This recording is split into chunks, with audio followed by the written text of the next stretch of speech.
with neighborhood involvement, equity, inclusion, accessibility, and so on and so forth. So we look forward to bringing that to you soon. Perfect. Commissioner Baker? Yes, I wanted to, boy, this mic is on today. You turned yours up. Well, the lights don't work in the mic. There will be a historic review board meeting this Thursday, 8:30 a.m. in this room, and the primary items on the agenda are that the State Historic Preservation Office staff will be doing some training, and also we'll be discussing historic review. I can't remember the exact name, but the month where we celebrate historic preservation is next month, and so there'll be a series of events planned for that that will be discussed. Okay, perfect. So I have a couple of items. One, remember, get back to staff. You should have received a spreadsheet with the subcommittees and what subcommittees it's understood that we're sitting on. Just get back to staff if you're still interested in those subcommittees, because we can shift them around. We didn't actually officially address that earlier this year. So please just get back to staff. And we'll, Robin, if we can designate some time to talk about subcommittees in some future meeting. The other item is the UGB adoption package. You will be getting an email with the AIS midweek this week, and Robin might have an update for us, but expect that. So there's a couple of things that we're going to attempt to do similar to the TSP process to keep, we have a lot of information to cover, to keep it, the process efficient and effective is if you can keep Scrivener's errors, the typing, grammar, etc., those items, keep them, any kind of comments related to Scrivener errors out of the deliberations. Please get back to staff just via email. You can copy us all, but if you can send those via email, that would be helpful.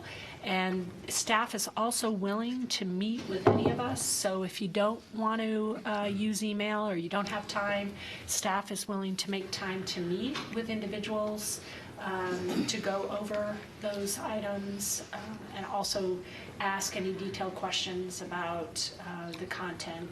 The other thing is that Commissioner Borowski, I thought this was a great idea, is if you can send an email sometime this week before our meeting, so why don't we say Thursday so we have enough time, with any issues or questions you have that are larger. You don't have to get into the detail necessarily, especially if you're going to be reviewing over the weekend. But what that will do is it will identify some of the areas that there are concerns or questions. Because what we're going to proceed similar to the TSP, we're going to keep it very organized and go through the sections in a chronological order. So what that does is it gives a preview that basically there are no questions in section 3, although we will go over it. We'll do a straw poll vote similar to the TSP to get us through all the sections. And the issues will just help us identify where maybe we're gonna need more focus. The Clear Lake overlay, that particular discussion will happen at the second deliberations, so there'll be more time allocated to that. And have I forgotten anything, Robin? I don't think so. Just regarding that, yeah, the first meeting for deliberations on the UGB, obviously, as you already mentioned, is next month, so a week from today. And we want to have that wrapped up on April 24th. So there will be 3 Planning Commission meetings for deliberations and action. And the reason is that the next available meeting would be Monday, May 1st, but the county is meeting May 2nd. and that wouldn't give us any time to process or coordinate or get ready for that county meeting. So we really need to be done by the 24th. Okay, Commissioner Baker. Yeah, there were a number of questions we asked of staff. Did I miss something and not receive that information yet? No, midweek, so they're going to get back to us with the AIA, excuse me, the AIS, which will include responses to our questions, and that will come to us midweek. Yeah, well, that's my problem. When I get that midweek, I'm not going to be able to look it over immediately and respond to John's request because of the... It's all right, and it's just, you don't have to do this. It's just if you have time, and even if it's Friday. It's just so that we all as commissioners know, as we chronologically go through it, that, oh, these first 3 or 4 sections doesn't seem like there are a lot of concerns, but there's a lot in this area that's towards the end of deliberations. And it's just a courtesy, and it's not mandatory. Yeah. Commissioner Borowski. Yeah, and kind of my thought on that was, if there's areas that, you know, I go through and I see things that stick out to me, and a lot of time, again, with trying to get this big package done in 3 meetings, a lot of times during the meeting, another commissioner will have an area that they've highlighted that their thing that I hadn't even thought about. And so if there's a, you know, hey, I'm looking at this section for this reason, that would give me time to at least go in and look at that section and familiarize myself with it, so that when that discussion does come around, I'm a little bit more up to speed. That's just kind of, it's just for efficiency type of a thing for myself, was what I was thinking. Commissioner Baker. And one other clarification too on that. I know we left the record open and there was additional information. I assume that'll be made available again on Wednesday. It's actually available now, so you can actually get in to the file, and it's available now. But I believe that there's actually going to be a packet. The packet midweek is going to include those. Yeah, it will, and if you go online and take a look at that information, there's a spreadsheet there. There's a spreadsheet there over on the very right-hand side. You can actually click and get links to the actual testimony from everybody that has submitted anything so far. Okay. So it's pretty thorough, and also, by the way, the memo that's going to be coming out as an attachment to your AIS this week is pretty thorough, right? I just was looking at a draft of it. People are still working on it and checking facts and everything, but it's at this point already about 15 pages of responses. So it should be pretty thorough. Any other questions? Okay. Thank you. Oh, yes. At last week's meeting, we talked about the meeting that we had with the mayor and city councilor, and Robin wasn't here, and we were... Yeah, we haven't gotten the staff items yet, so that's next. Okay, other items from staff. Thank you. You're always just one step ahead. Well, I thought that was still part of commission. Yeah. I'm sorry. Yeah, we could talk about that now. I was thinking, since we have folks here from neighborhoods, it's your pleasure. We could talk about it now. I'm happy to do that, or we could save 10 minutes at the end. Either way. Either way. Go for it now. Either way. Okay. Either way. We could say, just so people, you're saying, just so they could leave if they wanted to. Yeah. Yeah, I think that makes sense. So yeah, saving it to the end is great. So we do, I did have a couple of oh yeah, staff you're up, items, so, sorry. yeah. Oh, thanks. I knew that there would probably be more discussion around them. So obviously the UGB deliberations is the big thing coming up. PC recruitment, I think there are quite a few applicants that have come in already. We have 2 positions that are opening. Commissioner Borowski, Commissioner Mills, the positions are both coming due, so those are coming in. Thanks to any of you who've been reaching out to folks and trying to encourage people, because it's really working. Let's see. A quick question on it. Yes. When was was it the end of March? End of March. So you've received all your applications? Yeah, and there's, Okay. I don't know exactly how many, but 9 or 10 or something. Just because some of your wording was sort of implying you're still receiving them, that's why I was... Okay, yeah, thanks for the clarification. That, let's see here. I'm sorry, Ron, how many applications did we get for planning commission? I don't know exactly how many, I don't have the final number. If you find out, can you send us that information, then if it's also possible to the demographics who applied, so we can know if we're doing recruitment right or not? Sure, yeah, we could actually follow up on that conversation just a little bit. Yeah, or just via email, whatever's easier. Okay. Yeah, thanks. Yes, applications were due by March 31st, so yeah, that everything's closed. Thank you for that clarification. Council items, let's see, next week on April 12th, there's going to be an item on inclusionary zoning. Just a heads up, Stephanie Jennings will be talking about that. This is inclusionary zoning and the construction excise tax, both of which were authorized in the legislative session last year. Let's see, the second hearing for the transportation system plan is going to be happening on April 17th, which is a Monday. And that'll be a joint JEO meeting, joint elected officials meeting. 2 days after that, on April 19th, there will be a meeting with, a JEO meeting with EWEB. And so I believe it's EWEB and the City Council. Could actually be just EWEB and City Council. In any case, you all have heard that we're potentially going to be working with EWEB to talk about the secondary intake for as part of what they're calling the Water Reliability Initiative. And we can talk about that more later if you have questions. I just wanted to give you a heads up. And then, of course, the Planning Commission and City Council coordination notes we can talk about later on.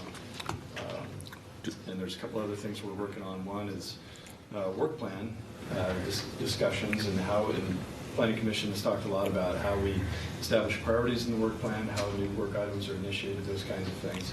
We're having some really good internal discussions about that right now that I'd like to share with you soon. Just quick clarification. When you mention the hearings, it might be useful to have the time, because that way people who are watching or in the audience would know what time those hearings are. Sure. Like the ones coming up on the 17th, say, for example. Yeah, okay. So the public hearing on the transportation system plan will be happening at 5:30 p.m. in Harris Hall on April 17th. And the council work session with EWEB is April 19th at noon. That's it? Thank you.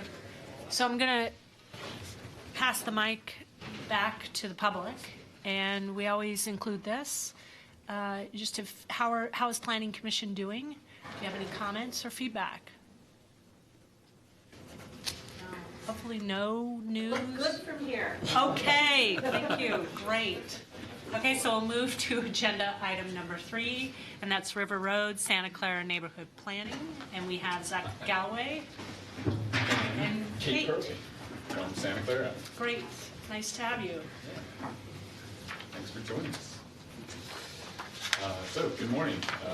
This has been a long time coming, and it's really great to be in front of you guys talking about River Road and Santa Clara neighborhood planning. We wanted to use the time today to provide an update on where we've been and some recent advances in our process, in our project, and kind of foreshadow what we're going to be doing over the summer months and how Planning Commission can get involved, which I'll wrap up with kind of a next step section of this presentation. And Kate has joined me because really we have to recognize River Road and Santa Clara neighbors also joined us today. They've really taken the leadership to heart and kind of made this really truly made this a community-based planning initiative.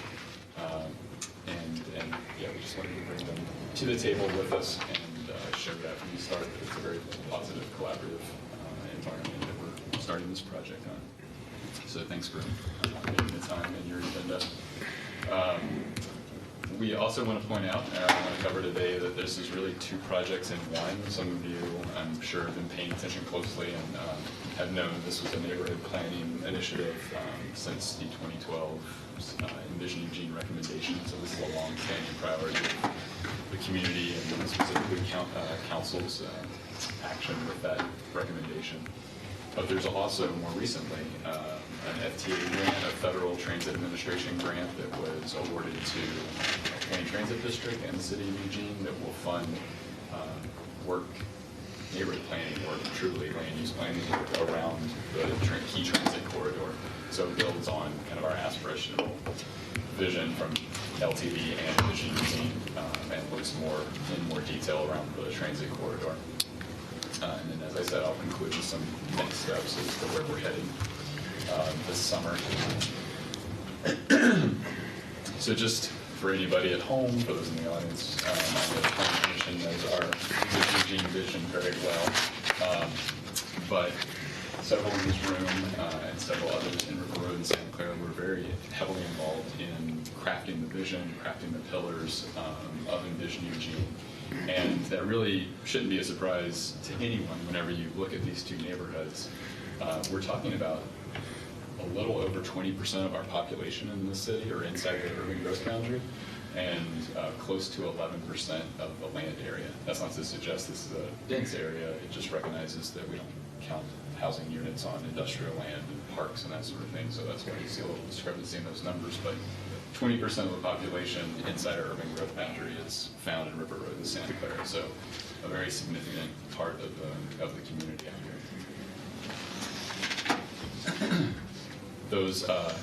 That work of folks in River Road and Santa Clara that participated in the community resource group, concluded with these 7 pillars of Envision Eugene. And specifically relevant today is number 5, the protect, repair, and enhance neighborhood livability, because underneath that pillar was the strategy to begin neighborhood planning in River Road and Santa Clara at the conclusion of our urban growth boundary work. So as this body is well aware, we're slowly wrapping up that work as we move into deliberations and eventually public hearings with council. And this is the ideal time to turn our attention to that next really big Envision Eugene initiative, River Road and Santa Clara neighborhood plan. So that strategy came out of the 2012 recommendation. So we're 5 years removed from that recommendation, and to their credit, the River Road and Santa Clara neighbors in both the SCRROL initiative, which I always mess up the acronym, but I'll do it right today, I hope. Santa Clara River Road Outreach and Learning, as well as the next iteration there of the SCRRIPT team, which was the Santa Clara River Road Implementation Planning Team, have all remained optimistic, and they've persevered, and they've really led the way on a lot of public engagement and involvement with their neighbors, and to get a better understanding of their neighborhood. And you'll hear Kate provide a lot more information on that. And she can share that experience right now, because I think it lays a really nice foundation for where we go next with the project. Oh, no. I should have just pointed this out as all of the work that has gone on in all different iterations, formal planning processes, neighborhood-led planning processes, and historic studies dating all the way back to the early 80s and the very first neighborhood plan, the urban facilities plan, which related to provision of sewer in the area, which is a whole other story in itself, as I've learned. But for today, and most relevant to our work going forward, are those last two, the SCRROL and the SCRRIPT efforts, which Kate can speak to. So if you look at the bottom of the page, May 1987, that's still our governing neighborhood refinement plan. So we are well out of date in terms of having codified language to actually implement the kind of development and change that would best suit our future. And so that's, I think, a big part of what motivates our two neighborhoods to really put in a lot of sweat equity in trying to move this along. And starting in 2010, we created the JUST team, which was a joint strategy team of just residents of River Road and Santa Clara who got together to discuss the outcome of the transition report, which was something that was a city-led initiative with David Reed Associates to help us sort of figure out we're a neighborhood in transition, what's going on and what is it we can do? And that sort of ended abruptly, and then there was a break, and then the neighborhoods got together and started talking about that. Out of that came 4 themes: land use, governance, parks and rec, and transportation, as the most pressing needs that we needed to address. And so that was just an opportunity to rehash the information and the recommendations from the transition report and try to create direction for ourselves. So then we created SCRROL, which is the Santa Clara River Road Outreach and Learning Project that you see up there. And that, for us, was really about developing a community-wide shared knowledge about our challenges and opportunities in our neighborhoods. So, for instance, there's 5 different special service districts in River Road and Santa Clara. In Santa Clara alone, we have 3 different school districts that operate. We've got 3 different fire services. We've got all these complexities around our neighborhoods that aren't necessarily reflected in other parts of our community. And many of our residents, newer residents, don't even understand that there are annexed properties and unannexed properties, incorporated, unincorporated, and that within our neighborhood boundary, at least in Santa Clara, 1/3 of our land mass is outside the UGB even. So planning for all the different possible outcomes of what's going to happen in the future and trying to keep everybody's best interests at heart has been a little bit of a daunting project. So that was really SCRROL's marching orders. As we went out, we had the city's SNAP grant helped us fund this. We created maps of all the different districts where things overlap, a tax lot by tax lot, city limits, outside city limits maps. Took these to all kinds of picnics, concerts in the park, intercepted all different kinds of activities that were already going on in the communities, and created our own a national night out event, and went into people's homes, had them contact 20, 30 neighbors, go to their neighborhood, bring them this information, and not tell them what's wrong and what's right, but ask them, how's this working for you? Do you know this about your neighborhood? Is there something you'd like to share with us that's important or doesn't work? Or it was really about creating shared knowledge. So hearing as much from them as sharing information with them, not really taking it a direction or a dogma about how things need to be or aren't. After that project, and we came out with a lot of information about how our neighbors felt, we decided that that was really just about getting information, and now we actually had to do something with that. And there's a long list of projects and plans and that we've created over the last 20 years that sit on a shelf but don't actually get us anywhere in terms of creating a codified future that has the kind of has teeth enough that we can actually stand behind it and say, well, that's not really how that's going to work in this neighborhood. This is, we've agreed, and here's this plan, and this is what needs to happen. We find we're often reacting to development instead of helping guide development in a way that best suits our neighborhood. So that's sort of the impetus for SCRRIPT, which is the Santa Clara River Road Implementation Planning Team. And we started out by getting training from Diane Seehaver and, now I forget his name. Bob Chadwick. Thank you, Bob Chadwick. Because so many of us in our neighborhoods were part of the Envision Eugene process and found that the actual process of gaining information and sharing information from traditionally contentious factions, it was a pretty successful process through Envision Eugene, and we wanted to be able to try to do that on a smaller scale in our neighborhood. So we created these listening sessions where we tried to contact people in all different parts, geographical parts of our neighborhood, and again went into their homes or their churches in groups of there were 8 to 20 some odd residents, and we had a process that was very similar to the kind of listening sessions that we did in Envision Eugene, where we asked for their greatest fears, and we asked for what the best outcomes could be, and we asked for what were their concerns in those 4 categories that we had identified way back: the land use, transportation, parks and rec, and governance.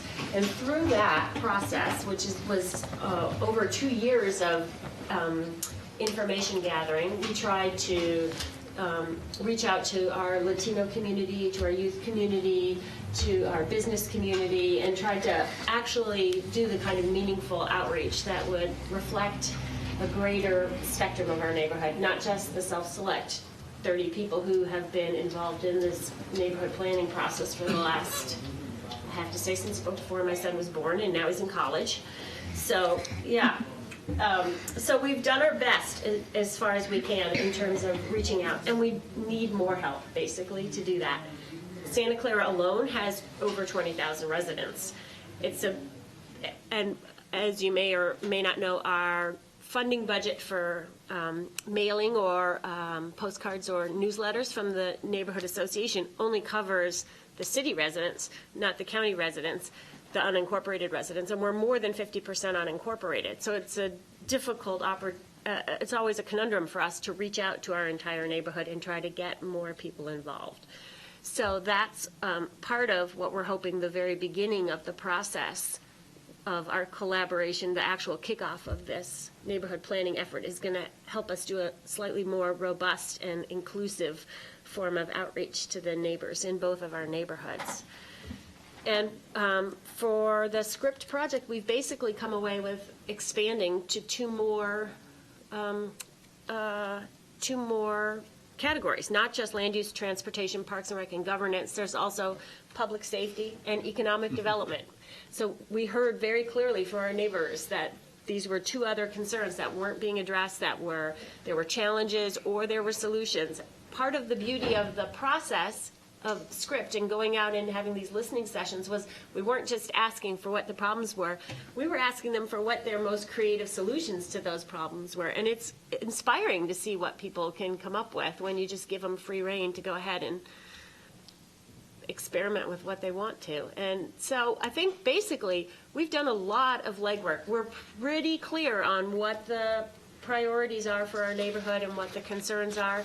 We could certainly do some more due diligence to make sure we get a broader perspective from our underrepresented parts of our neighborhood. But aside from that, we're more than ready to go. We've been waiting for this for well over 10 years, and we're, yeah, we're getting old in the meantime. So.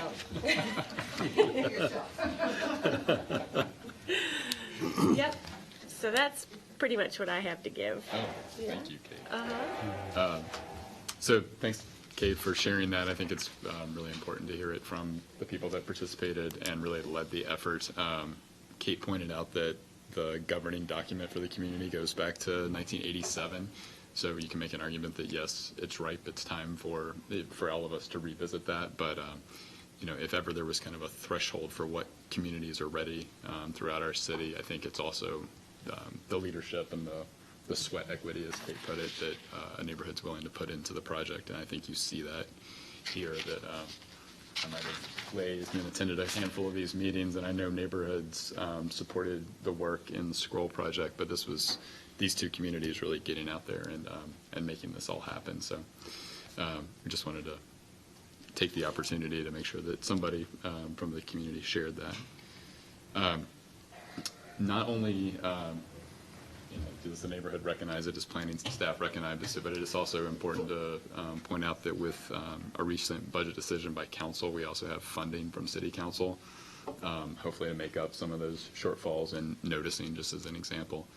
And due to the jurisdictional conundrum out there, we need to overcome that and make sure that we're reaching that 20% of the population, because the county, going back to the mid-'80s, has delegated that responsibility for planning, zoning, permitting to the city.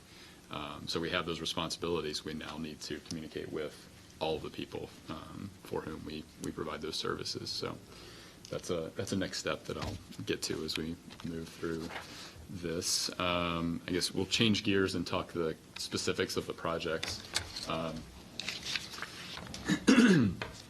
So as I said, there are really two distinct projects. There's the larger neighborhood plan, which the two neighborhood associations have been focused on all along. And you can see the outlines here just to give a sense of how complex a lot of these issues will be as we begin the project. The green line on the map is the Metro Plan boundary, And the blue dotted line is our urban growth boundary for the city of Eugene. So you see there's a fair amount of Santa Clara that extends beyond the urban growth boundary. That will necessitate coordination with county staff as well as an eventual, we think, a co-adoption with the Board of County Commissioners to make sure that, as Kate said, there's teeth in the plan and we're capturing all the issues of the community. River Road doesn't experience that. They're wholly within the urban growth boundary. And then the key transit corridor is highlighted there in orange with Lane Transit District's future station being located at Hunsaker Lane, and then the larger key transit corridor, the planning effort that is funded by the Federal Transit Administration grant is highlighted there in the hatching. So different geographies will be working in different scales of policy development down to really detailed design and eventual coding. See if we can jump ahead here. I wanted to provide a sample of what came out of the SCRRIPT effort because it wasn't just listening sessions. There was a lot of work then that SCRRIPT took back and tried to craft a bit of a vision statement under each of those topics, so land use as well as transportation, parks and recreation, all those other issues that you heard. Then below each of those, there's kind of these subheadings that the neighborhood group worked through, like natural resources, community character, potential for 20-minute neighborhoods at different areas, different discrete points around either the corridor or off corridor within the two neighborhoods. And then below that, since we, through the SCRRIPT process, actually got ideas and solutions and really were more asking neighbors to be problem solvers, we got recommendations on what exactly addressing stormwater meant to them. So I pulled out these just from the kind of summary statements.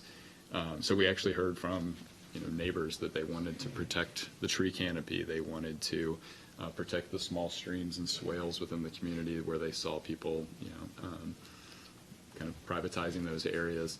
One thing that jumped out and has been a constant theme throughout those listening sessions was the design of streets and whether they should be urbanized and everybody gets street trees and wider streets and sidewalks, or should they not? Should they remain in this rural character, which also has this secondary benefit of being less impervious surface for stormwater purposes? So I just wanted to provide this kind of simple flow chart just to give you a sense of how in-depth the conversations were and how detailed we see the planning effort being, or how really in-depth it already is today.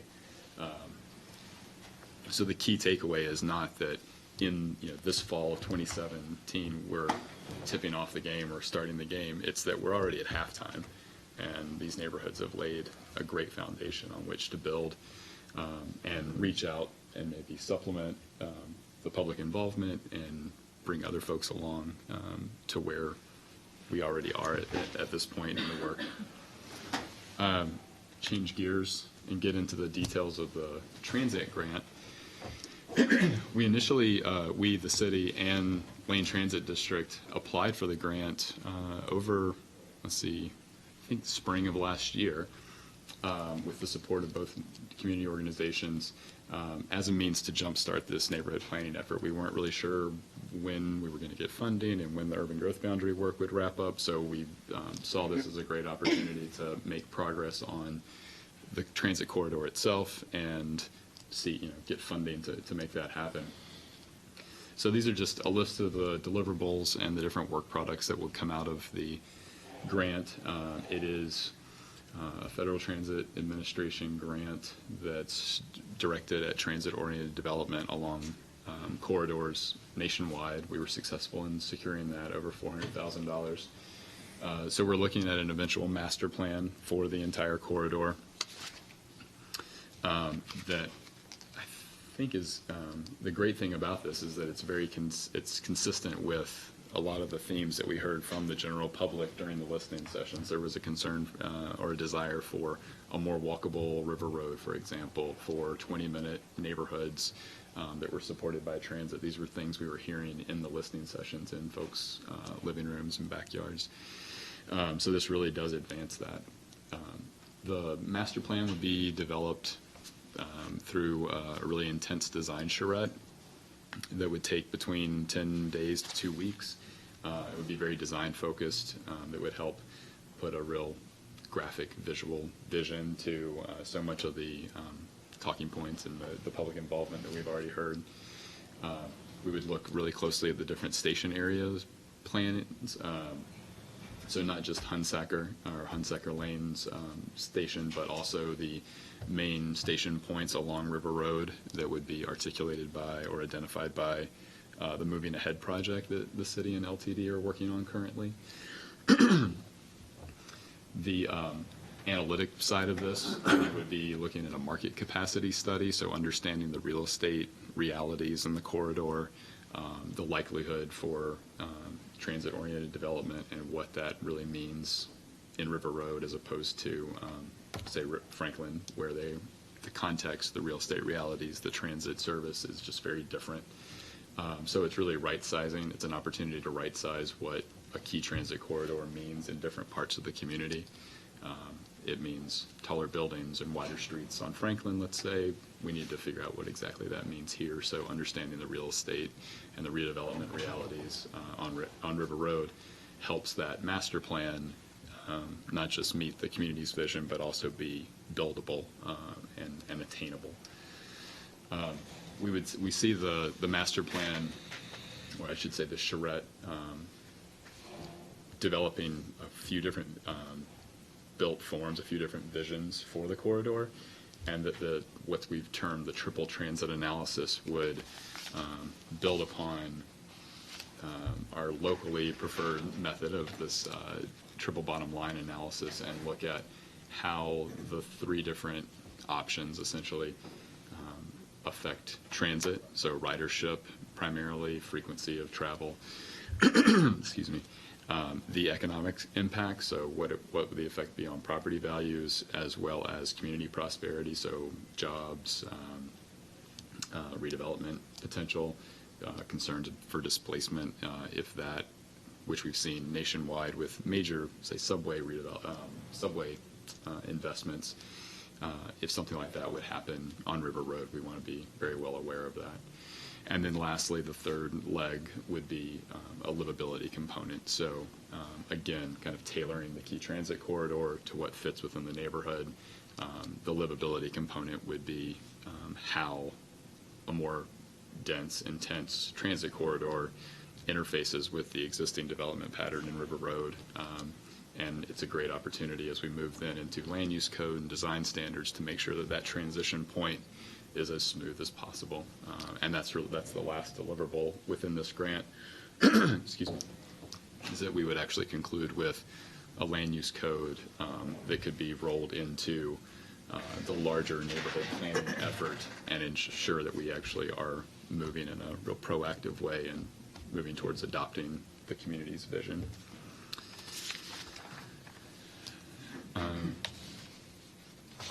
The last thing I'll address is just what our next steps are.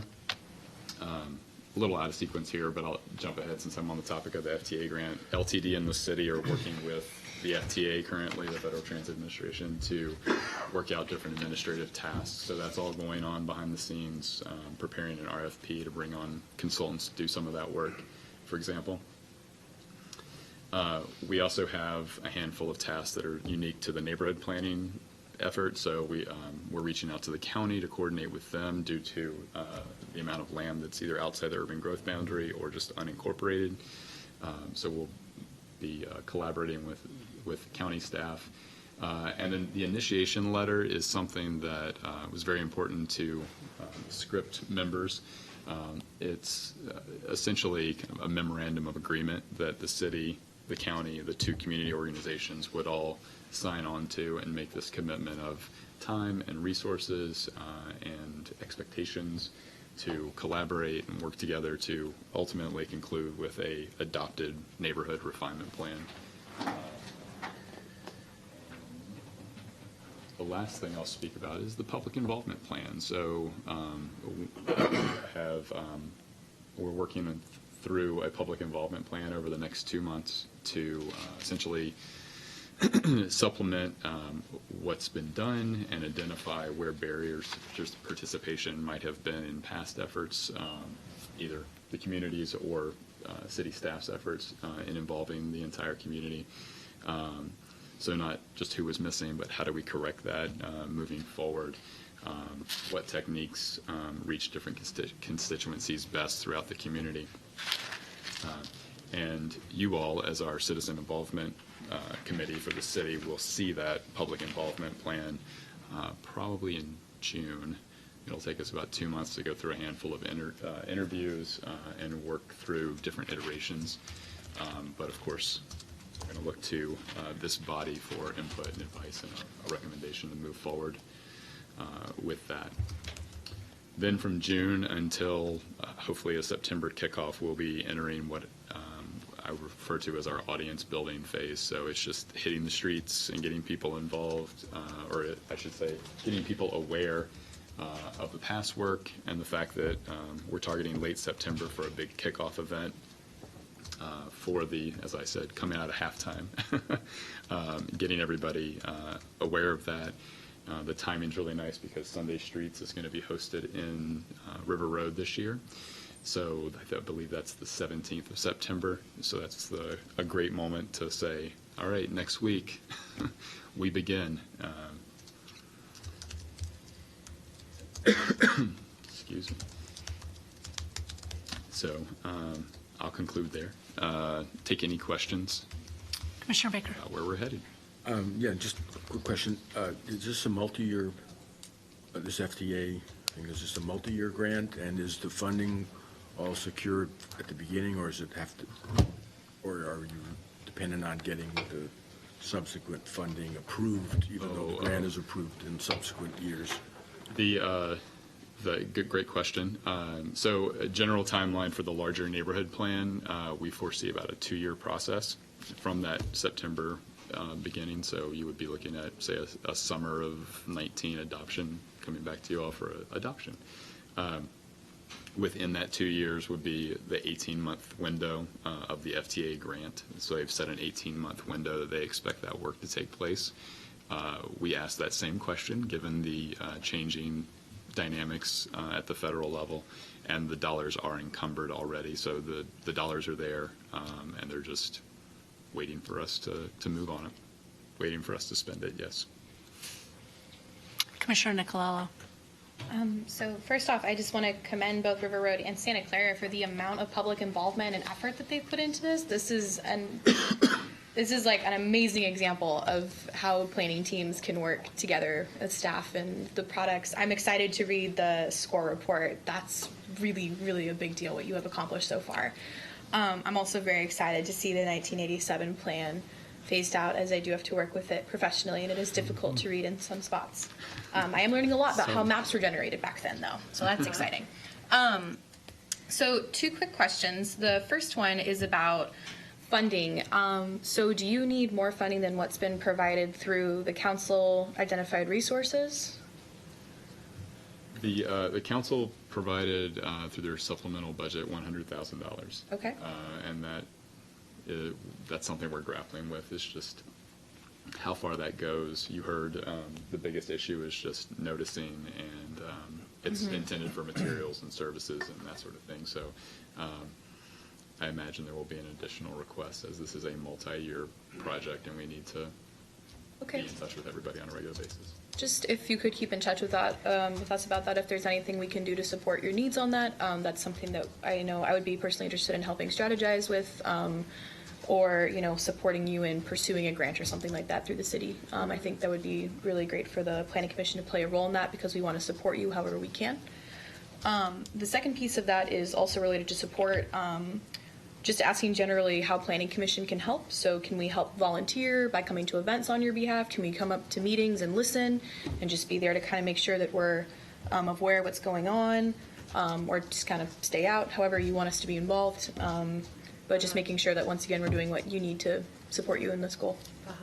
Well, the first thing I would say is that I think Zach provided you with links to the Santa Clara Community Organization website, which has a long list of all these documents that you could actually read, and then it would get you up to speed with what we've heard from our neighbors so far. So that the way we're organizing our work going forward is we're creating smaller work teams in those 6 different areas and giving them the information that we've gathered so far, which has lots of challenges, opportunities, and possible solutions, and then tasking each subgroup to try to get going and create some form of language that reflects the vision, that collective vision for the neighborhood, for what we're calling a 20-year planning horizon, basically, and starting down that path. And then we have what we've created, a community resource group from our 2 neighborhoods, which are other residents who don't want to put in that much elbow grease, but who are invested and have skin in the game and want to do their part. And what they're willing to do is meet with us once a month, hear where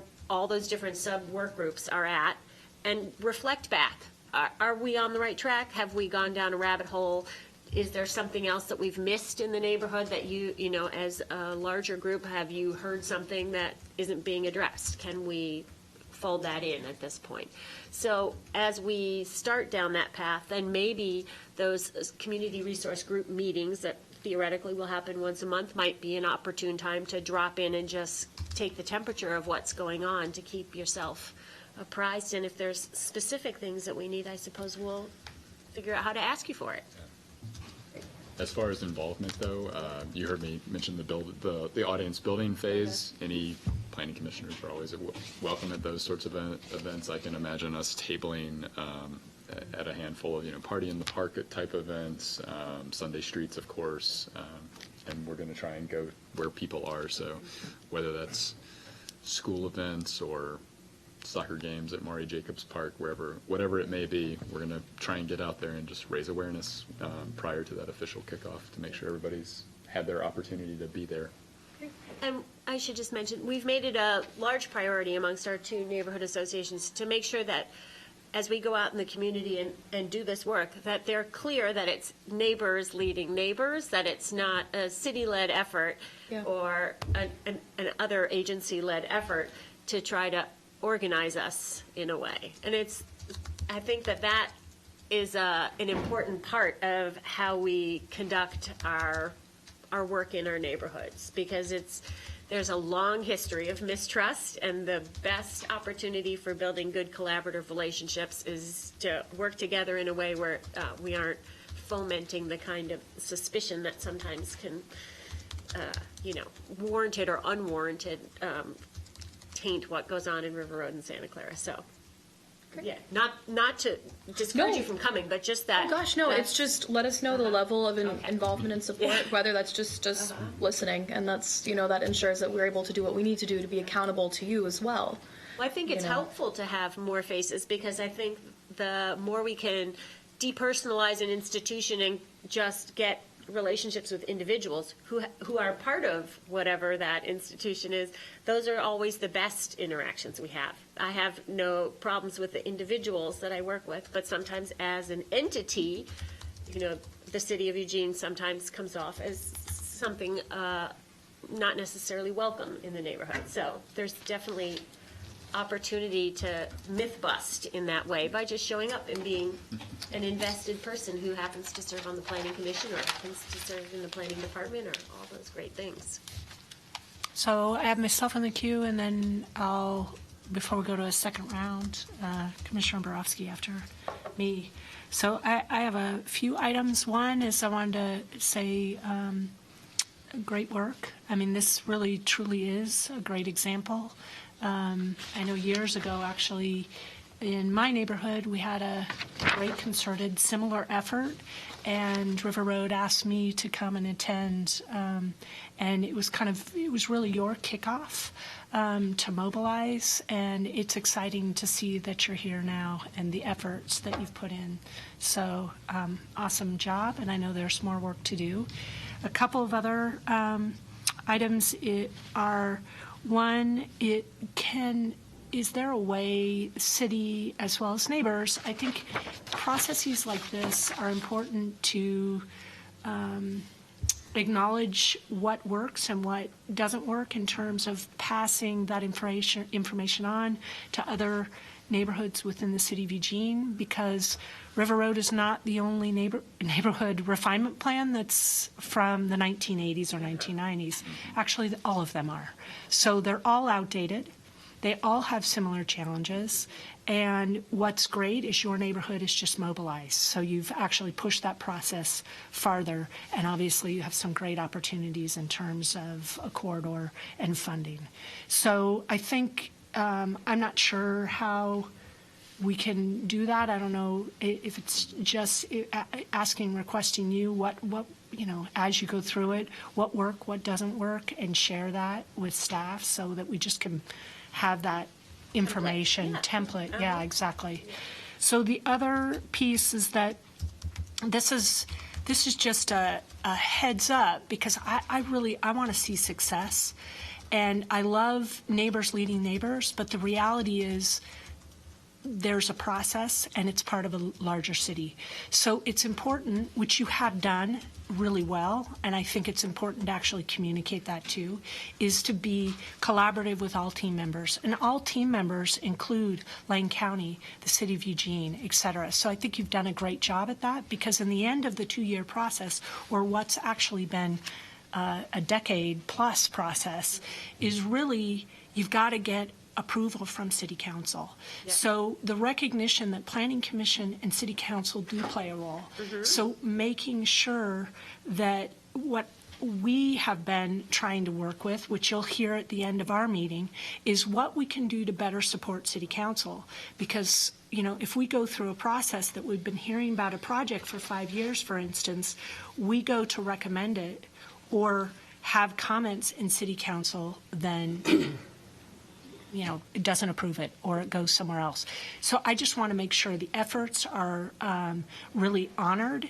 So I think if there's an opportunity for, like you said, encouraging us to read things, having check-ins, bringing the information here.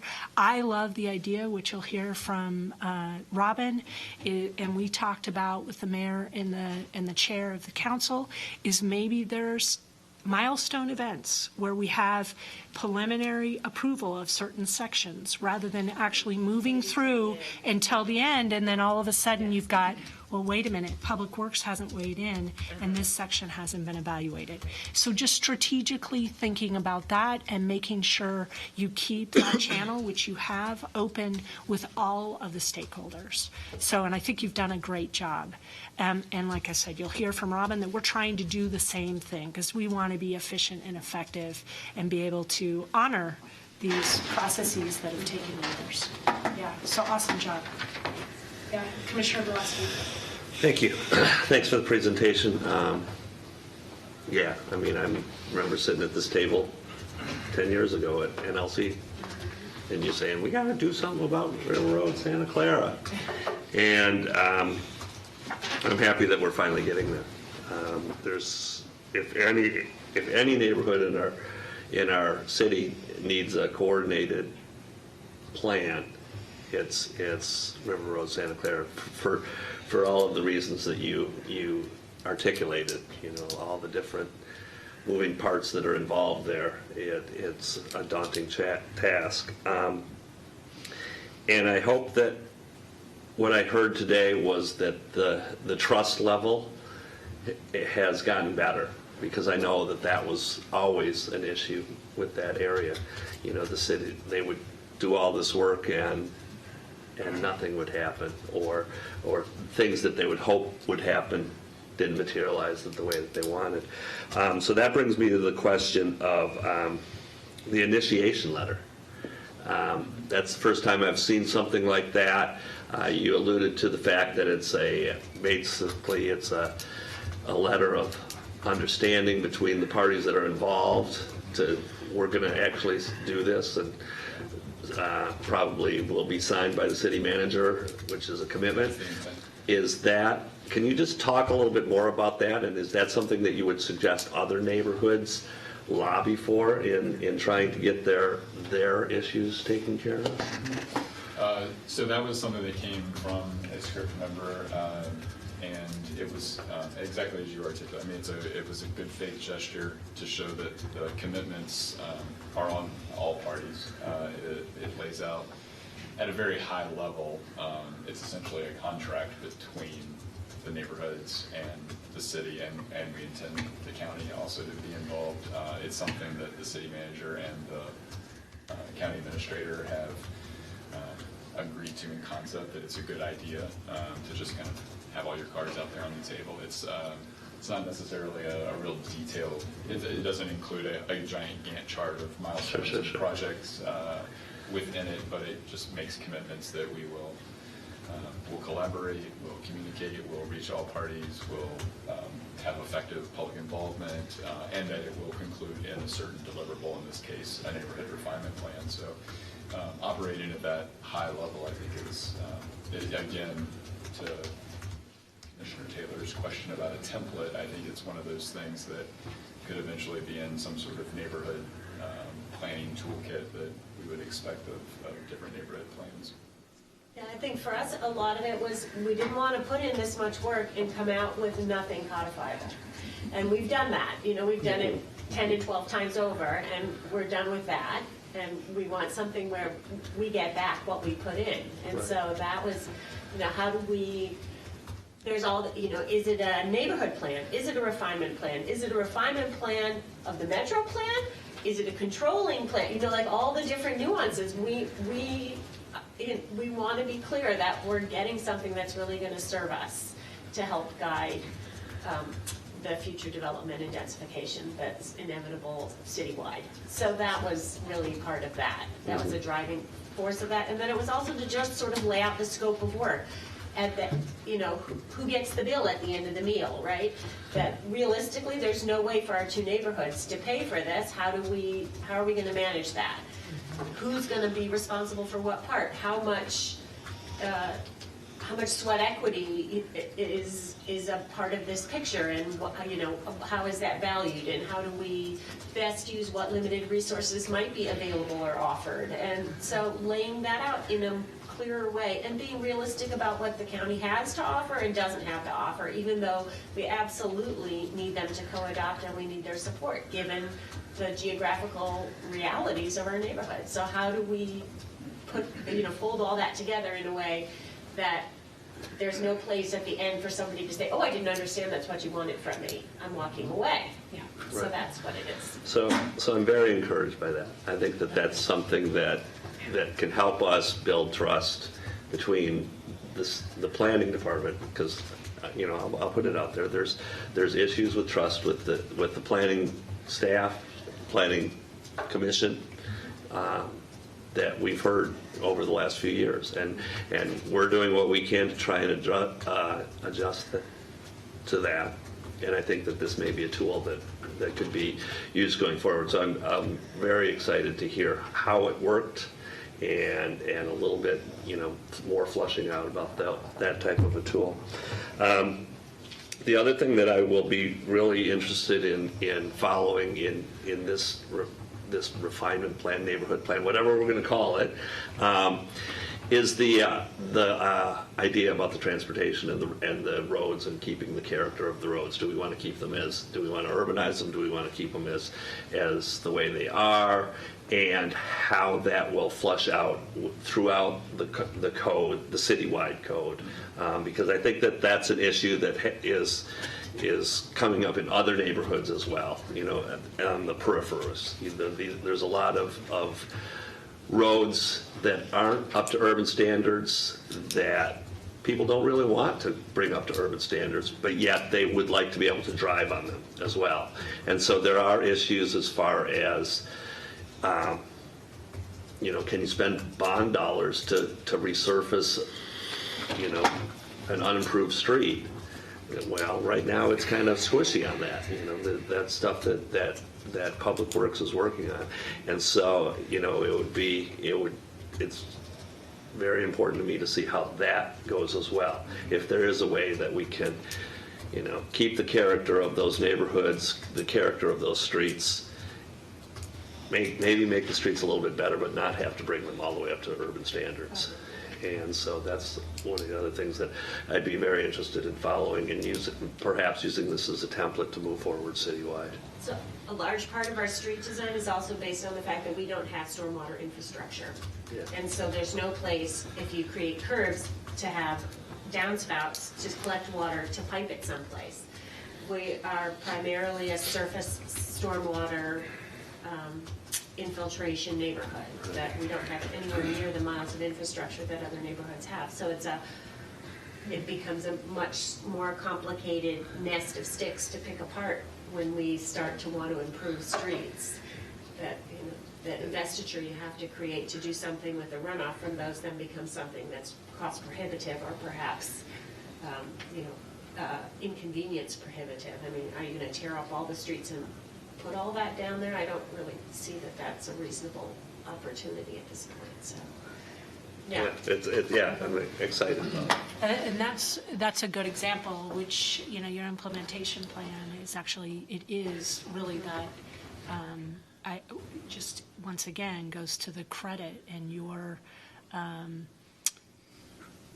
thoroughness and collaboration is looking at streets, and this is how planning and planning commission can play a role in that process is maybe it's time to relook at some of the code sections and what are street standards that those streets can be improved and they don't necessarily follow the classic curb and gutter when we have some neighborhoods that don't have stormwater facilities.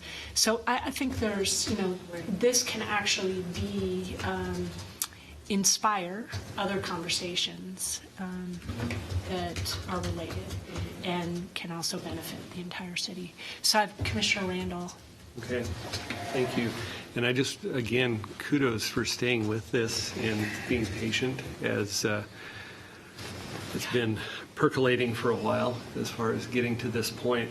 And I really appreciate the fact that you've spent that time not just waiting, but laying a really good groundwork and setting a good foundation for getting this whole area plan going. And as we move forward, like Zach mentioned, I mean, we're at halftime. So it's not like we're starting from scratch on all of this. And so you've got a real good basis to start with. And so I appreciate that. And also appreciate the fact that it's being combined with the transit corridor. And looking at that, I know that's one of the big things that we've tried to look at in just area-wide planning. But just taking advantage of the fact that River Road is a prime transit corridor for us. And I think that's going to make for a really good plan when it's all said and done that will address a significant part of our community. Because I grew up in Santa Clara. And so, it's a small city out there. So I think that's good. So kudos to you and all of those that have helped on this over the years and who have stuck with it. So before we go to round two, is there anybody else? Which is really Commissioner Mills. No. I'm kind of on the fence. First, I want to thank you and commend you for the work as everybody else has. What you're undertaking here is very impressive, but I guess I have a concern for you, and that is the complexity of what you're undertaking. And it's not just a refinement plan. The multi-jurisdictional aspect of your community, I think, is going to be your biggest challenge. Mm-hmm. And I quite frankly am having a hard time picturing how you're going to overcome it. Well, I think at this point we operate on faith. It's gotten us this far. And actually, and for as complex a picture as it is, things tend to work pretty smoothly out there. And everybody gets some level of service for the most part. So it depends on their level of satisfaction with that service. But as you said, this varies lot to lot. It does, absolutely it does. I'm picturing how your plan is going to have to encompass the lot-to-lot variability of jurisdictions and requirements. And I'm just, I'll be very anxious. I won't be on the commission at that time, but I'll be trying to follow and see how well you come out. Yeah, well, the way we've approached it is that annexation or not, city, county, whatever the reality is on the ground, we as a community have a vision for what we think our community how it can best be served and how it can best grow for the next 20 years. Annexation is a tool in the toolbox. All these other tools are tools in the toolbox. So, a citywide parks district is a tool in the toolbox. There's all these other ways that things are changing, right? The fire, Eugene Springfield collaboration in the fire district is changing. All these things change all the time. I no longer believe that there's one right way. Even if the Metro Plan assumes that there's one right way, I don't necessarily believe there's one way. There's not one right way in the rest of my life. Why would there be in this? So at this point, what we do is say, okay, well, it doesn't matter whether you're paying city or county taxes. What's your vision for your community? Okay, how can we get there?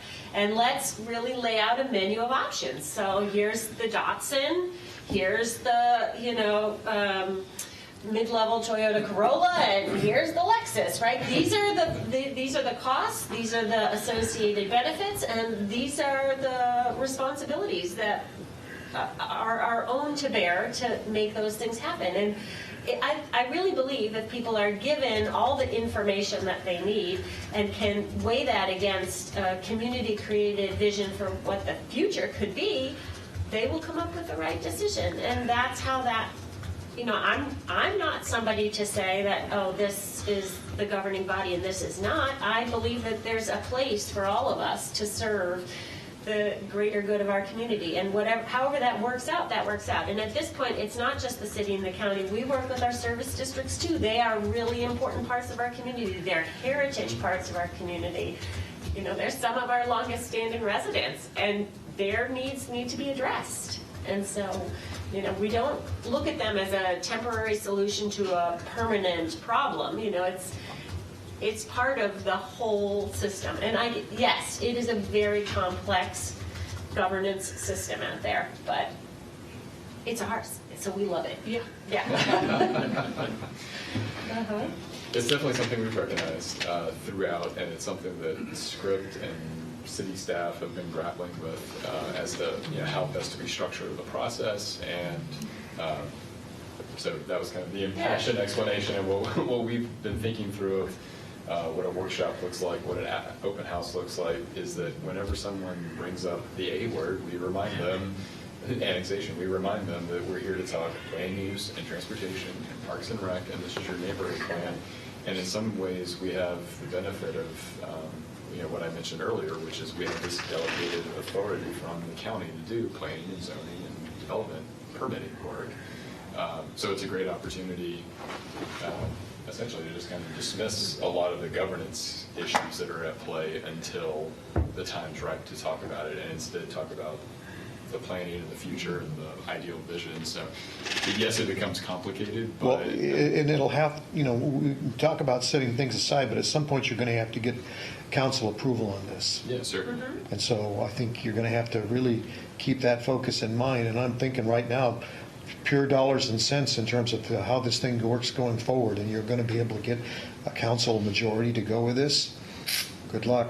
Well, we're, keeping them apprised. They've come to some meetings with us and planning sessions with us, and so, we're on the same page about whether or not this is an annexed area of the city. It is a huge part of the city's landmass, and it needs to be planned for the future. However that. Absolutely. I think in the end, that's the most important part. I don't look at my parents' finances and ask them to make decisions in anticipation of my inheritance. I ask them to go ahead and make the best decisions they can for themselves.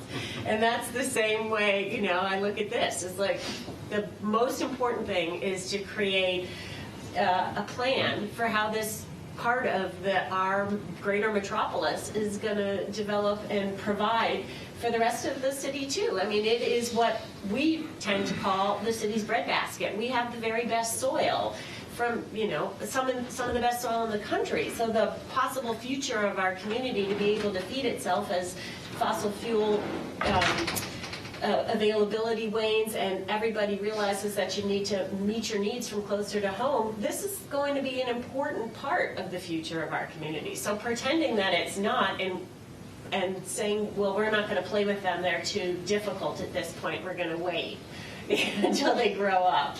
It's not really going to serve the city and it's not going to serve us. So let's find a way to work together. And, you know, I think that that's really what we're doing. Commissioner Baker, second round. Yeah, initially I was just going to suggest that you do some, I mean, you may have already planned it, but do some outreach to, like, the Historic Review Board. Obviously, there are a number of historical resources out there, and you have some people that are probably interested. Reach out to that board to make them more aware and focus more on, what some of the things. I commend you also on the vision and the plan to do this. Many neighborhoods have been trying to get their neighborhood plans updated for many years. One of the challenges is the plan and the vision sometimes comes together, but the problem is the implementation plan, and that I think, agreeing with Commissioner Mills, that will be truly a challenge. I'm just thinking out loud here about getting a stormwater manual updated for City of Eugene, and then you've got to get it updated for the county or the service districts or whatever. So I would really make sure that you spend a lot of time thinking about the plan for implementation and what level of details you really need to make sure you get updated, because the plan without the adjustments in the regulations really won't serve much. Yeah. So anyway, that's all. Commissioner Randall.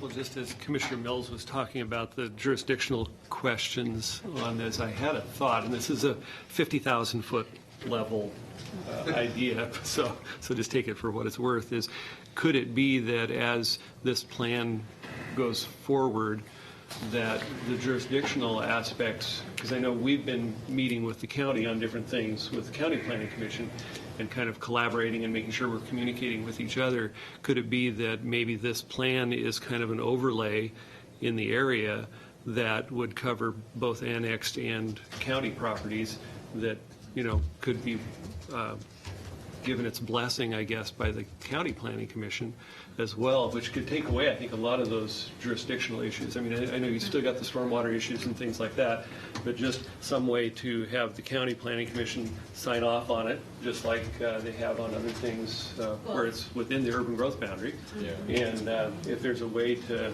do that kind of help smooth out any jurisdictional things that might come up with this one being in the city and the one next door being in the county.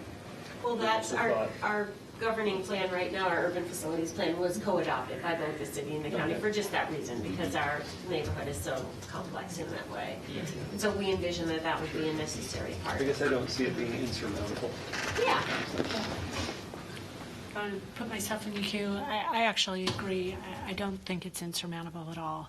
I think you've demonstrated some organization and just identifying the true collaborators and stakeholders, which you've already started, and doing it early and often, communicated early and often, and you've done that. So I think just keep up the good work. The other thing is, I agree, and I always think of it, because our role as Planning Commission, and as you know, we're all volunteers from different neighborhoods, is that we're really an at-large committee. So I actually think it's responsible for you to be looking at it the way you are.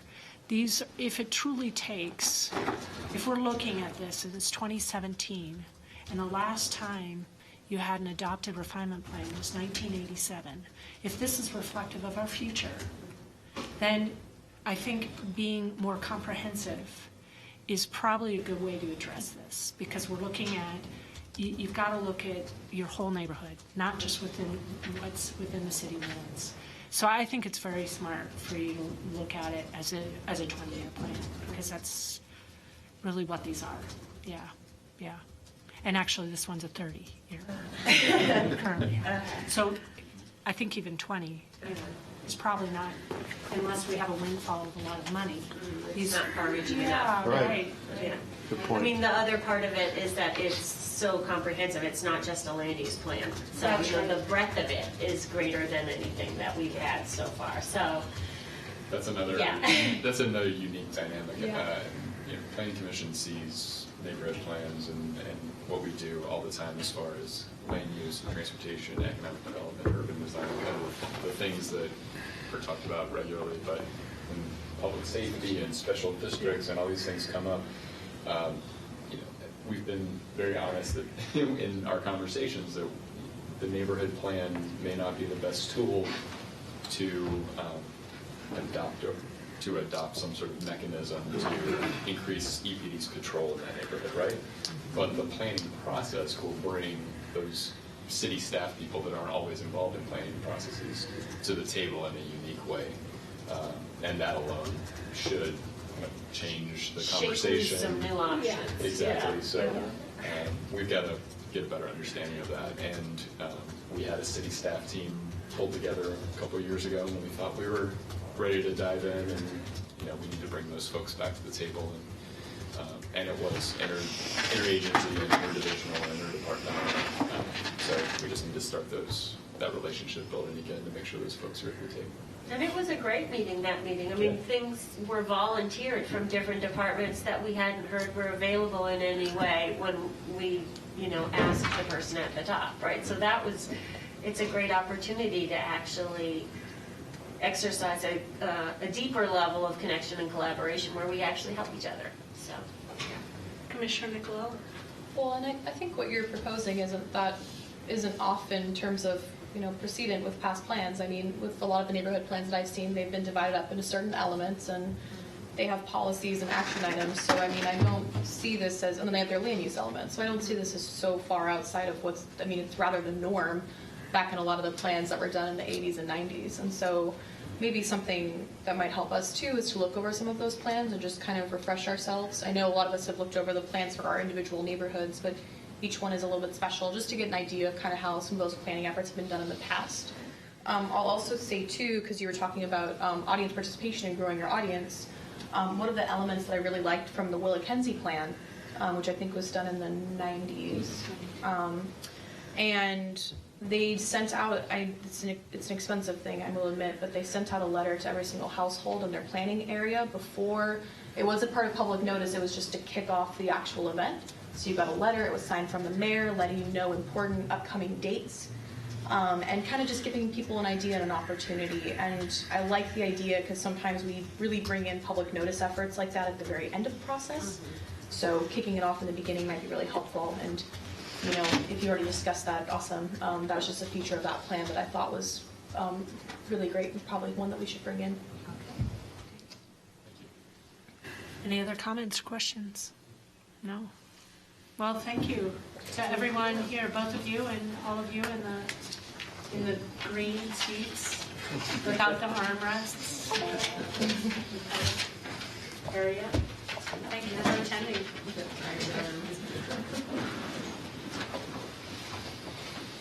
Okay.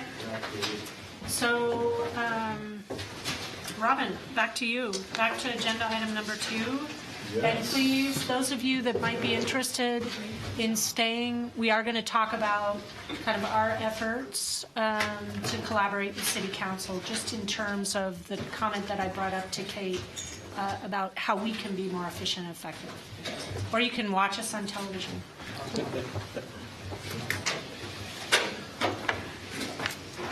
So, I guess I'll throw a couple of things out here. We met on, oh boy, let's see, that would have been February 17th or something like that. It was mid-February where we had a meeting with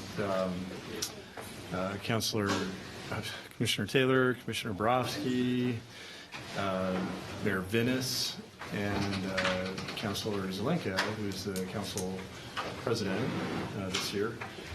And the purpose of the meeting was, as we've talked about for a long time, getting leadership of the council and the commission together to talk about how we can work together, because obviously you all have talked about this quite a few times. And I appreciate you holding off because I understand you wanted to talk about it, but I was out of town, so I appreciate you waiting. I thought it was an extremely productive meeting, and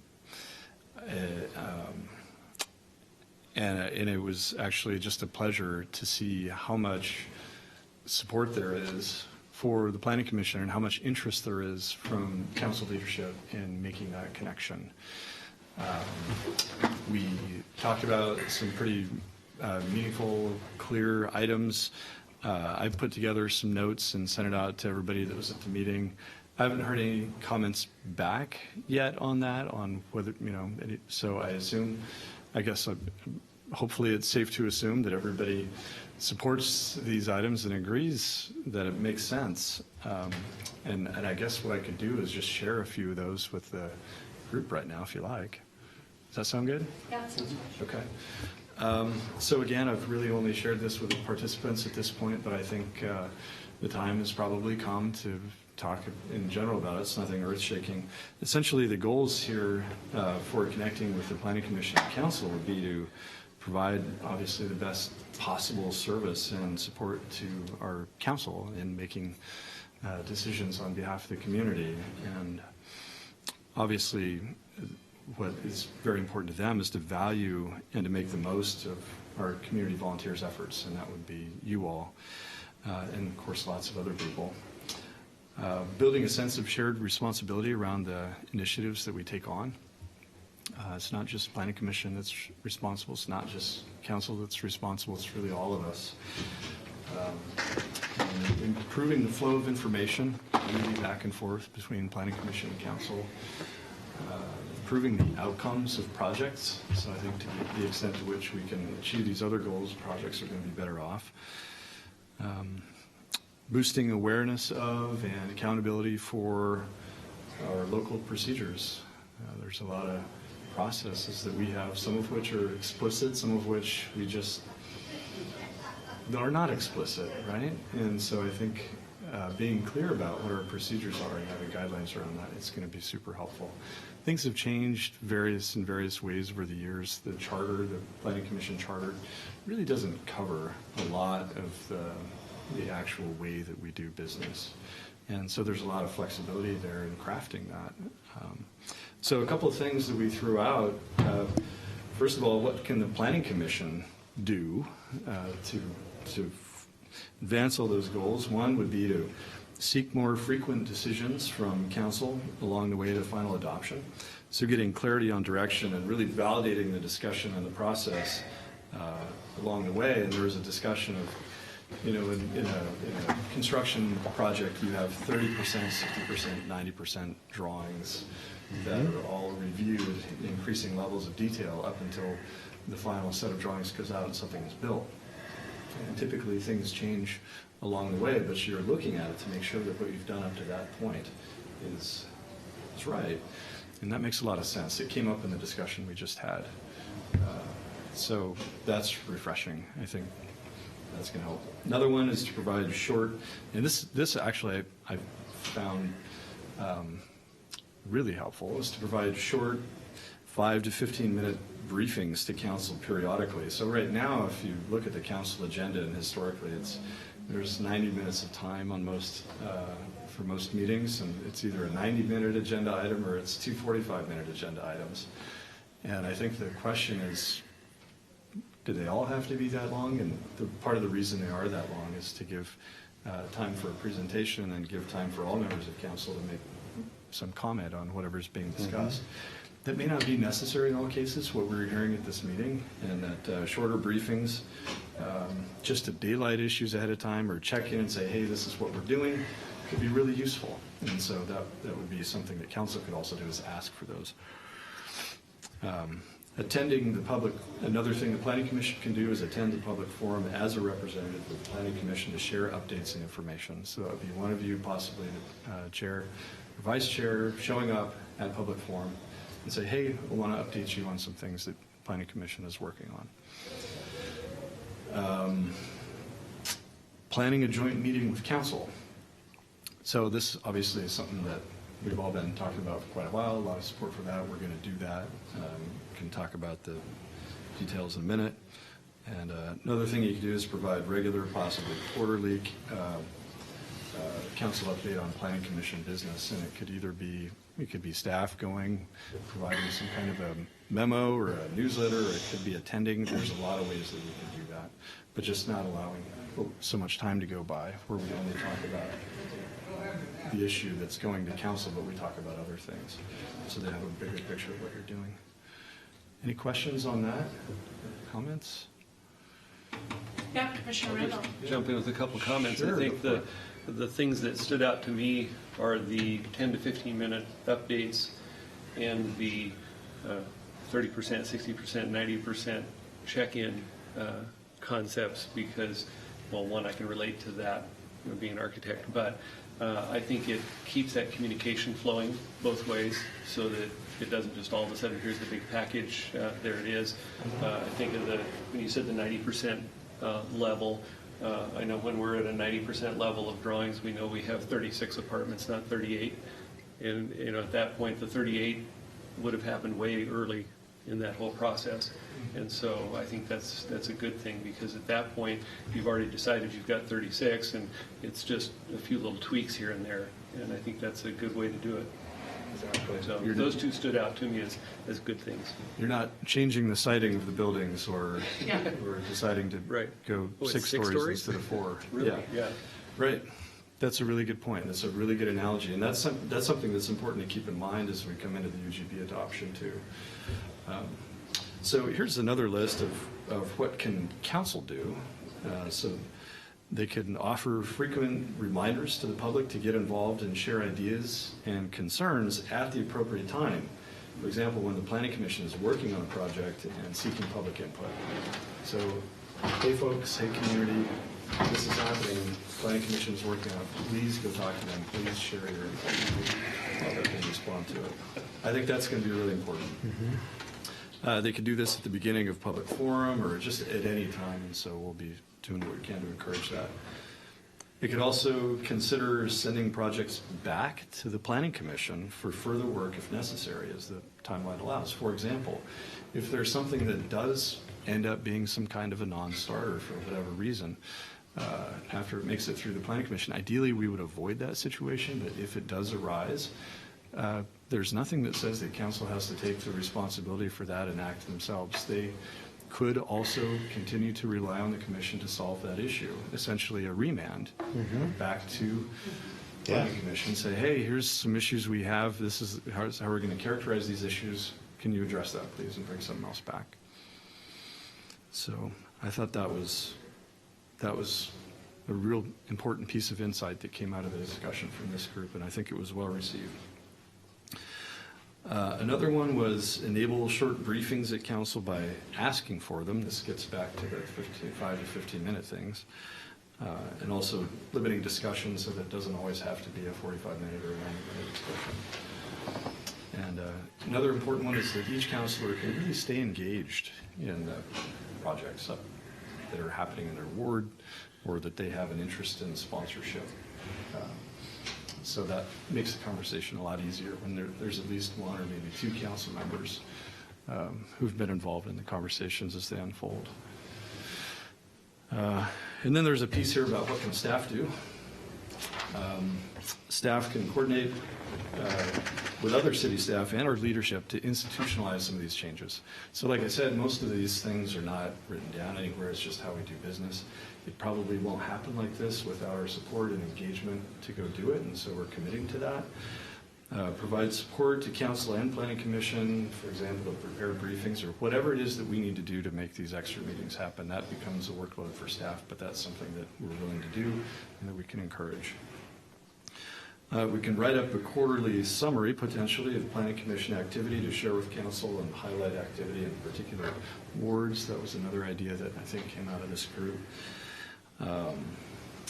And also facilitate the council and planning commission check-ins, kind of like this one. This was the first check-in. I think it was really productive. I offered to do another one in 6 months or whenever is appropriate. At the very least, I would think once a year. Every 6 months might be better. wasn't that big a deal really to set up it. Everybody's super busy, so it takes some coordination, but it's doable. And then finally, there was the question about what could we cover at a joint City Council and Planning Commission meeting. It's a really interesting question. I think right now there's the possibilities. We're approaching UGB adoption. The council has a couple of work sessions scheduled. I don't believe they're on the schedule yet, but they're on our schedule. They'll be on council schedule shortly for late May. So we've got almost 2 months until those meetings, so we have plenty of time to figure that out. And as the decision-making unfolds, at the Planning Commission level, we can talk more about what we want to do with that, because they'll need to be brought up to date on everything that Planning Commission has done, and I think it would be really useful if you were there representing your work. The other thing we could talk about, of course, is the role of Planning Commission, because not everybody on council may be familiar with that, the content of your charter, and what you're actually supposed to be doing on behalf of the council. Relationship to council background for maybe some of the planning commissioners, where you're all coming from as individuals and as commissioners, I think is important. And then finally, implementing Envision Eugene. So what are the projects, key challenges, emerging issues, and daylighting all that ahead of time so that we can kind of stay in front of those issues. The last piece, it's not on here, but it's coming up for me in recent discussions with you all and also with our team, is the question of how do we initiate and prioritize work items for planning. We've got a huge slate, we've got a ton of stuff to do, and yet people do continue to come forward, whether it's council, whether it's community members, whether it's neighborhood associations, and say, hey, here's an important thing that I'd like to get done. How do we make that happen? We haven't really clarified guidelines for how that happens. Things get initiated in a lot of different ways. So I've thrown out there that we are talking about that, just doing a little brainstorming at the staff level. I want to bring that to you and brainstorm with you, kind of with that as a baseline. And I think that leads into eventually how we approve a work plan. For the last few years, we've been bringing it to Planning Commission and said, here's the work plan, the way we think it's lined out, the direction we've been given by council, what we're legally obligated to do. And there's a little flex in here. This is how we think prioritization is going to shake out what we think. And we've kind of operated that way. We have options. We could operate differently. We could potentially have a joint meeting with the City Council, and we could discuss those priorities. First, maybe what staff's idea is, and then have Planning Commission vet that and make changes if you want, and then bring that to the City Council and say, are we all on the same page about this? And so that's an option. And so that would speak more to the timing probably of September for that annual meeting with the City Council. So you get the new planning commissioners seated, whoever they may be. In July, you have time to kind of get familiar a little bit with planning commission business, talk about the work plan sometime in August, get that figured out, and then in September go to the council, talk about the year ahead. I threw a lot of stuff out there. I see heads nodding. How's that feel? Yeah, Commissioner Borowski. Yeah, and thanks, Don, for summarizing that. A couple of the takeaways that I had from being in the meeting was an openness from the mayor and Commissioner Zelenka. And I think one of the things that we'll need to be diligent about, and this goes to Robin, is Mayor Vindis is new to this, and she's kind of drinking out of the fire hose right now. And so that meeting went well, but we need to continue and follow up with her because there's so many things that are being fed to her. We want to get this on the agenda, and I think she was earnest in her desire to do that. Well, I think what we just need to do is keep reminding her that this is what we want to do and this is what we talked about, so that it does get implemented. And I think the other thing, a couple other things that we brought up, is how can we help the council make these decisions? Kristen brought that up a lot. That's kind of like our charge. And what can we do to help you do your job? And so when Robin was talking about giving, giving updates to the council that may be neighborhood specific, that was kind of our way of trying to get the counselors involved. If we come up and say, hey, we're working on River Road, Santa Clara, well, then that commissioner is going to be like, oh, that's my neighborhood, I better listen to this. Or we're working on, the key transit corridors, and that's going to affect this commission, this ward, whatever, to try and get them as a way to help engage them, and so that they're aware of things that their constituents might be calling them about, saying, hey, wait a second, they're going to put a bus stop in front of my house. Oh, okay, well, yeah, I knew about that because we were updated by the planning commission. And then also, I really like your idea about the work plan and prioritizing that, because I think the last few years, staff has come up with a good work plan, and we've gone to implement it, and then halfway through the year, city council will lob a grenade in and say, no, we want this at the top of our work plan. And so that goes back to accountability. It's like, okay, we can work on whatever you want us to work on, but tell us that, and then let us work on it. So I think those are some of the takeaways that I got. Commissioner Baker, and then Commissioner Nicola. Well, I was just going to suggest that I like the idea of providing, my experiences, if you provide alternatives, like to the council, like on how a work plan might be developed for, and then it gives them more options, and sometimes they pick and choose from your alternatives and come up with a mechanism, how to develop, that. And as much as it would be lovely always to have a clear planning horizon, but things change, or some events happen, or priorities happen, and so I think, unfortunately, you're never going to get a clear direction. So you're going to. It's valuable to basically always build in some free time to deal, some ability to deal with those kinds of things, because they happen a lot in any occupation. So I think it's really better to build that in. You have 15% or 20% unaccounted for at the beginning of the year, so you might be able to account for it later on in the year with something that comes up. So I'm going to stop there. Commissioner Nicola. I'll keep it brief and just say, I think all of those are great solutions. There's no silver bullet, because everybody has a different communication style on council, just like we all have different communication styles. So honestly, as many of these options as we can use, I think would be great, because we have to meet, 7 or 8 different communication styles.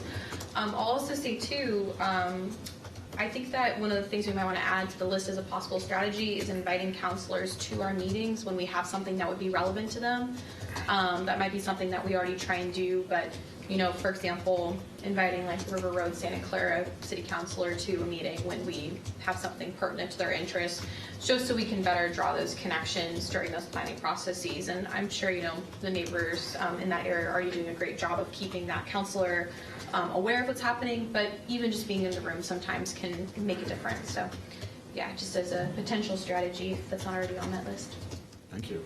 It was definitely something we discussed. One of Alan Zelenka brought up a really good point, is really in order for us to be successful, we have to recognize they have very limited time. So that's, Yes. so while it's there, he basically was saying that really, in terms of bringing it to the forefront and priorities, so that's where, in terms of bringing up the pre-planning and announcing this is what's going to happen in the various wards. So just And so that's you why know. I preface that with the silver bullet Yeah. solution. Counselors Lincoln may not have time to attend those meetings. Without Other doubt. people may not. There's other city councilors, for example, Councilor Semple, who has expressed interest in attending our meetings. So, you know, I'm just letting you know it's there. And absolutely. Yeah, I just wanted to give you the background. Yeah, yeah, yeah. So one of the things that I thought was interesting today that actually was part of the objective that we talked about is this trust piece. And what I personally think, and that was my idea in terms of, is there a way that council can inform the public by having them go to planning commission, like for instance, if they're speaking about a topic that's actually on our agenda, is rather than them address it, they're publicly basically announcing that we're their partners in this and we're responsible for this portion of their work. Go to the planning commission meeting, and these are happening at this time. So the more we can bridge the differences and try to create a team, and it goes with neighbors too. This idea, you know, Kate explained it. So although they're having this really collaborative process, there's still this impression by neighbors, real and perceived, the lack of trust. And they're trying to break that down. So the more we can break it down, even between the relationship with City Council and Planning Commission, I think is important. Because we really are there to serve them. And really, that's one of, granted we do quasi-judicial process, but other than that, we're there, you know, that land use review subcommittee. Well, I'm going to say some remarks that people may strongly disagree with, but I think it's important that there are times when the whole point of checks and balances is that there are different points of view depending on where you are in the scheme of things, and so I think it's important that you know, for example, the city council disagrees with us on certain times. And I also, this is probably the remarks that will get the most response. I really don't think that we're really, I mean, we are good at what we're doing, but we're not really representative of the community. I look around and I see 3 people from the development community. I've been on this commission when there have been even more numbers of people from the development community. And you have a different perspective. It's just impossible not to. I mean, I was part of the development community years ago, and I'm sure I had a different perspective when I was active in it than when I'm no longer active in it, and you know, more representing, you know, a neighborhood point of view rather than it's just hard to separate. So I can understand where there can be some disagreement sometimes because you know, we aren't. It's difficult to get a perfect but we're really not a good representation. We don't have teachers and street cleaners. We don't have other, you know, 50% of our commission is people that are actively involved in building development.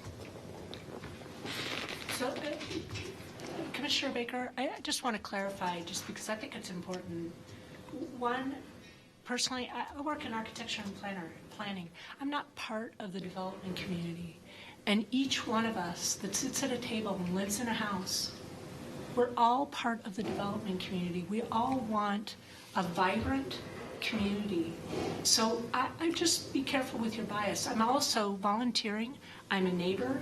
And really, and I'm not, I just want to clarify that that's a strong position you're taking. The other is, this is a technical advisory board, so just keep that in mind. And I agree, while I'd like to see, which is one of our focuses, is that we want to enhance and increase diversity, hence the greater outreach that we've done last year and this year to get planning commissioners. But I just wanted to clarify, because that's a very strong comment. That's why I made it. Yeah.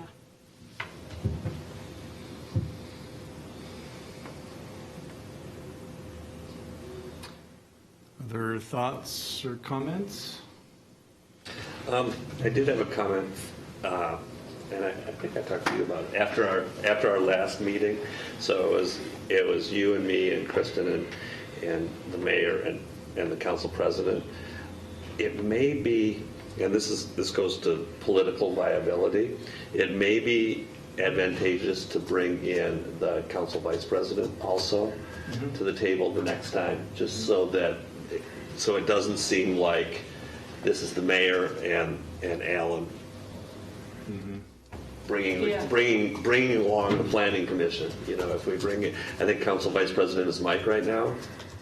So if you bring him in as well, then it seems a little bit more collaborative. I don't know if that, logistically, if that might be harder, but it was after that meeting, I left and I thought, you know, it would have been good to have Mike's voice at that table as well.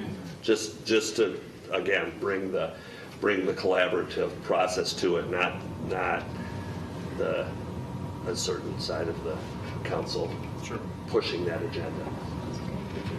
Yeah, especially if they didn't have a chance, because we collectively talked about it, so it represented more of our entire commission.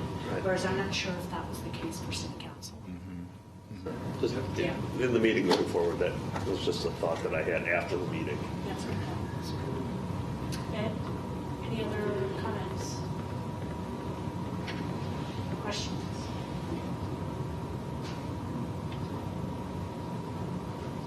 Well, I think we're done.